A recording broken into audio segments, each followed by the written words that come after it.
Hey everybody, this is my 20-gallon open-topped office tank, and today we are going to get in there and finally do a little bit of much-needed maintenance. I've been really putting this off day after day after day. You can see the water level keeps getting lower and lower. I have not even gotten in there and bothered to top it off. I honestly have no idea what the nitrates in this tank are. It doesn't really matter that much. I just kind of keep track of them for the sake of shooting my videos here so all my viewers can sort of keep an idea of what's going on in my tanks. So at some point we may test the nitrates. I'm running really low on the reagents I need right now. The test sample or the test bottles are almost empty, so I'm kind of only using them when I really have a good reason to. So we might do that tonight. I don't know. We'll see. Whatever. We'll talk about that later.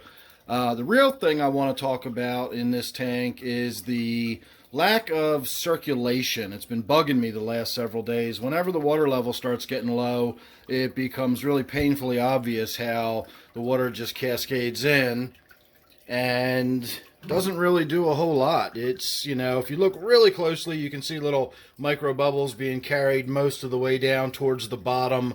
So it's moving the water around enough that I'm not worried about the fish being unhealthy. In fact, this tank is shallow enough and broad enough with all that surface area that the 8 inches deep or 9 inches deep that is probably fairly well oxygenated just because of the ratio of surface area to depth of water. So a little bit of circulation in this tank is fine. But for keeping the tank good and clean and healthy overall, I just need more circulation in here. It looked a lot better when I had the air stone in it. Well, depends on what you mean by looked better. It did not look good in the sense that it had bubbles in it. I really just do not like bubbles in a fish tank. That's my own personal preference. I know some people think they look great. I don't. So removing it makes the tank look better in that regards. But as far as the overall health of the tank, it just looks too, I don't want to say stagnant. That's a little on the extreme side, but we can lean in that direction anyway. There's definitely not enough water flow or water current in there. I dropped the flake food in and it just sort of drifts to the bottom. You can see there's hardly any movement at all. I've also noticed I'm getting more algal growth on the glass. That could be honestly because now that the weather's getting nicer, we've been having the shades there open a lot more, spending a lot more time in the office here. So that's probably where the algal growth is. In fact, I'm sure that's where the algal growth is now that I'm looking at it. It's only on this end of the tank towards where the window is and not this end of the tank. So that's just a result of us being home all the time now and during the day opening the windows to let some light into the office, and it's having its impact on the tank. So that's all that is. I'm not sure what to do about the circulation, though. I definitely need to get more circulation. I will also mention that, oh, look, it looks like my little piece of Creeping Jenny over there is still alive. Once I put this little mini garden together, I promptly just forgot about it and ignored it, and it looks like it. So I can probably slap something together again. It's not going to happen today. It's really cold and windy. It's actually been snow flurrying out today. And like our settee and chairs have blown across the yard. It's a really rough day out, so we will not be redoing the little garden there today, but I have sort of neglected that, and it's pretty much done its thing and gone now, so whatever, that's just what it is. But as far as the filter goes, it really doesn't do a whole lot. This is a filter for a 20-gallon tank. Now, it might not necessarily be for a 20 long, and I do have it on the long end rather than in the back. I like it that way. It makes the tank look a little neater and cleaner in my opinion. So I'm not really sure what, you know what? I actually do have an idea. Yeah, let me go check something. I've got so much junk and leftover stuff. I could probably start a secondhand fish store out of all the stuff I've got piled up in the basement. So let me go dig around, and I'm going to check something. I am also going to do the water change, wipe the glass down, change the filter. We can talk about my giant swampweed there on the other side of the video, and we'll see if my little idea here doesn't pan out. So we're just going to go ahead and call this a before and after. So consider this your before, and there's your after. So if you haven't spotted it already, If you look in the bottom right hand corner, you will notice I put a small Powerhead. So far it seems to be just about the right amount of circulation. I vaguely remembered seeing that Powerhead downstairs the other day, and I think, judging by the size of it, it's a 240 gallon per hour Powerhead. It is one of the high door Coralia. I'll put a link down below. They make them in all sorts of sizes, all the way up to 1,500 gallons per hour. I have some of those in my larger tanks, but the smallest one they make is 240 gallons per hour, and I believe that is it right there. So that is a little more than 10 times the volume of this tank being turned over every hour.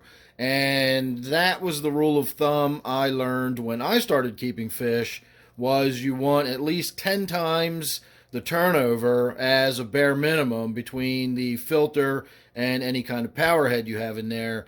And if you want to do more than that, depending on the circumstances and the type of fish you have, you can go ahead and boost it up a little more than that. So between the filter, which honestly, even after I cleaned the intake, this is my tank that has that white water mold that grows on the intake of the filter, and about every third water change I got to get in there and the filter gets a little gunked up and clogged up, and you could see how slow the water was flowing at the before part of this video. And I know you can't really tell now because I've got the water level above where it is, but you can see it is opened up much more than it was.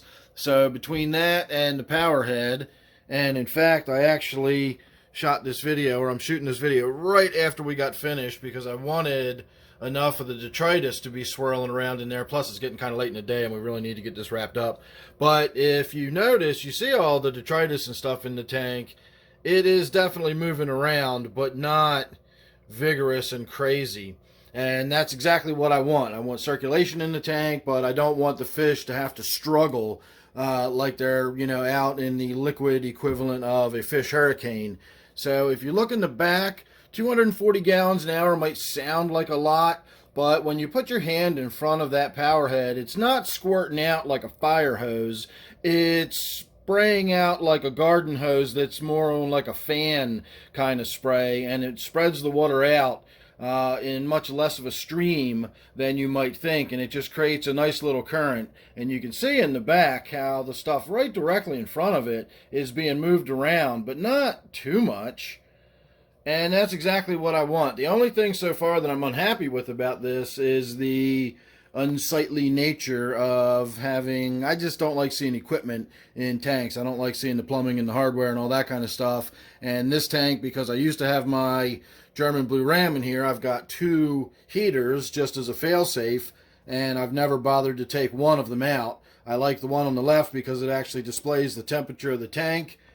And then that one is just kind of there. If the other one ever fails in the off position, hopefully, if it fails, I will have another heater. Although I don't have anything in this tank now that really needs a heater. I mean, room temperature in this tank is actually fine at this point. So I don't know, maybe I'll take that heater out of the tank and have it as a spare, get it out of the way, and I'll be able to tuck that Powerhead a little tighter in the back. Anyway, I'll be able to do something with that Powerhead, make some adjustments to this tank. But I think that's what I needed. I think I needed a little more circulation. And of course, if you haven't figured it out already, that Powerhead blowing across the back of the tank like that picks up all of the detritus and loose debris and everything that settles into the back of the tank that I can't really see or get to when I do my water changes. In this tank, I don't have any kind of special gravel or substrate or anything. That's just regular old aquarium gravel from Walmart.